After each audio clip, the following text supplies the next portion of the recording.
देखिए, समाजवादी पार्टी के राष्ट्रीय अध्यक्ष माननीय अखिलेश यादव जी के माध्यम से ये जो सूची आई है जिसमें मेरा नाम है, मैं इसके लिए उनका हृदय से आभार प्रकट करता हूँ कि उन्होंने गाजीपुर के लिए मुझे इस योग्य समझा। और अब गाजीपुर की जनता जो काफ़ी दिनों से गाजीपुर की सीट को लेकर तमाम तरह की चर्चाएं थीं, और जो जनता की भावना थी, खास तौर से गाजीपुर में जो गरीब जनता की भावना थी, माननीय अखिलेश यादव जी ने उन्हीं भावनाओं का सम्मान किया है। और कोशिश करूंगा कि हम उनके विश्वास पर खरे उतरें। जिस तरह के समीकरण में 2019 का चुनाव आपने जीता और जिस तरह से आपके ऊपर केस मुकदमे हुए, उसके बाद आपके ऊपर समाजवादी पार्टी ने अपनी दूसरी ही लिस्ट में नाम जारी कर दिया। तो ऐसे में आप क्या देखते हैं कि आपकी लड़ाई अब किससे है? अभी तो कोई है ही नहीं। आप जानते हैं कि एक तरफ बीजेपी के लोग 400 के पार का नारा दे रहे हैं, और दूसरी तरफ व्यवहार में जिस तरह से घबराहट दिखाई दे रही है, जिन लोगों को जिन लोगों के लिए दरवाजा बंद कर देने की बात कही गई, जिन लोगों ने अब क्या कुछ बाकी नहीं छोड़ा, और उन सबको आप एक एक करके किसी भी तरह से स्वीकार कर रहे हैं, अपने हाथों से उनको ताज पहना रहे हैं। ये हताशा का घोतक है। असलियत कुछ और है। ढाल का काम हमारे देश की गोदी मीडिया कर रही है। वास्तविक वास्तविक परिदृश्य जो जनता के बीच में है, विश्वास खो चुकी है केंद्र की सरकार। आज भारतवर्ष की जनता निराश है। 205 लाख करोड़ रुपए के कर्ज में देश डूब चुका है, और सबको पता है कि इस कर्ज में 150 लाख करोड़ रुपया मात्र 10 साल में मोदी जी के कार्यकाल में आया। जो देश की ताकत थी, पूंजी थी, संपदा थी, उसको लगातार बंधक रखा जा रहा। एयरपोर्ट बेचे जा रहे हैं, रेल बेची जा रही, पोत बेचे जा रहे हैं, बंदरगाहें बेची जा रही, बिजली प्राइवेट हाथों को दी जा रही, बैंकों का बुरा हाल है, सांसद जी महंगाई, भ्रष्टाचार, बेरोजगारी, ये सारे ऐसे मुद्दे हैं जिसको लेकर के बीजेपी हताशा में है। और वो अ, कहती कुछ है। आपके पास कला है।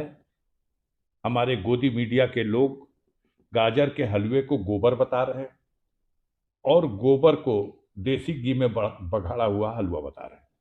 सांसद जी ये बताएं, 2019 से इस बार 2024 का चुनाव किस तरह से भिन्न भिन्न नजर आ रहा है? क्योंकि पिछली बार आपके साथ सपा बसपा का गठबंधन था और इस बार का इंडिया गठबंधन टूटता जा रहा है। निश्चित रूप से समाजवादी पार्टी और बहुजन समाज पार्टी के गठबंधन से उत्तर प्रदेश में 2019 में लोकसभा का चुनाव लड़ा गया, और मोदी जी के नेतृत्व में यहाँ भारतीय जनता पार्टी चुनाव जब लड़ी, तो बड़ी सीटों पर 64 सीटें एक तरफ, और मात्र 16 सीटें विपक्ष में कांग्रेस, सपा और बसपा, जिसमें बसपा के खाते में 10, सपा के खाते में 5 और कांग्रेस के खाते में 1 सीट। तो ये नारा देना कि उत्तर प्रदेश में 80 में 80, धरातल पर ये सच्चाई नहीं है। गाजीपुर लोकसभा में क्या करेंगे? गाजीपुर की लड़ाई पहले आने तो दीजिए, कौन आएगा। पुराने प्रत्याशी को। आप मेरा नाम तो किसी सूची में देख लिए, गाजीपुर के जनता के दिलों में भी झांक के देखिएगा तो मिलेगा। बड़ा षड्यंत्र किया गया कि गाजीपुर से अफजाल अंसारी को रहने लड़ने योग्य न छोड़ा जाए, और षड्यंत्र करके मेरे पैरों में बेड़ियां, हाथों में जंजीरें डाली गई। लेकिन कानून के रास्ते से ही इन बेड़ी को, इन हथकड़ियों को खोलने का काम हमने न्यायपालिका के माध्यम से इलाहाबाद हाई कोर्ट से जमानत मिली और माननीय सर्वोच्च न्यायालय से जो सजा का आदेश था वो निलंबित हुआ और इस प्रकार मेरी संसद की सदस्यता बहाल की गई और जो मुझे चुनाव लड़ने से अयोग्य कर दिया गया था मुझे फिर योग्य मान लिया गया, योग्य बना दिया गया। तो अब परेशान ये लोग हैं, ये कभी कहते हैं किसके खाते में होगी, कभी कहते हैं किसके खाते में होगी, कभी इंद्रलोक के मालिक फेरा लगाने चले आते हैं। लेकिन अभी भी फैसले की तलवार लटकी हुई है हाई कोर्ट में। नहीं, मैं उसके लिए सहर्ष तैयार हूं और मैं अब तक 5-6 डेट पढ़ चुकी, हर डेट पे मेरे वकील खड़े होते हैं। हमें बेसब्री से इंतजार है उस घड़ी का कि मेरी अपील का भी फाइनल डिस्पोजल हो।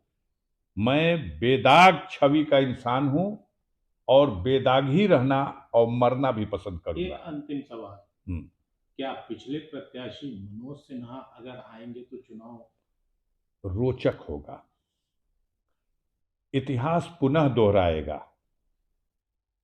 अगर वो आए तो स्वागत है, अगर वो अपने वारिस को लाएं तो और ज्यादा स्वागत है, और अगर नेतृत्व इन परिस्थितियों से घबराता है, कुछ और खिचड़ी पकाता है, तो गाजीपुर की गरीब जनता पर अफजाल अंसारी को अटूट विश्वास है, अटूट।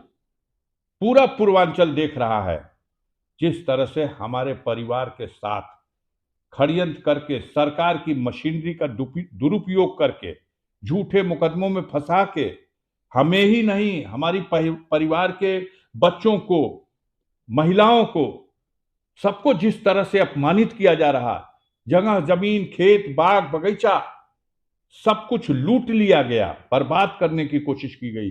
लेकिन गाजीपुर और पूर्वांचल की जनता के दिलों में अफजाल अंसारी और इस परिवार का आज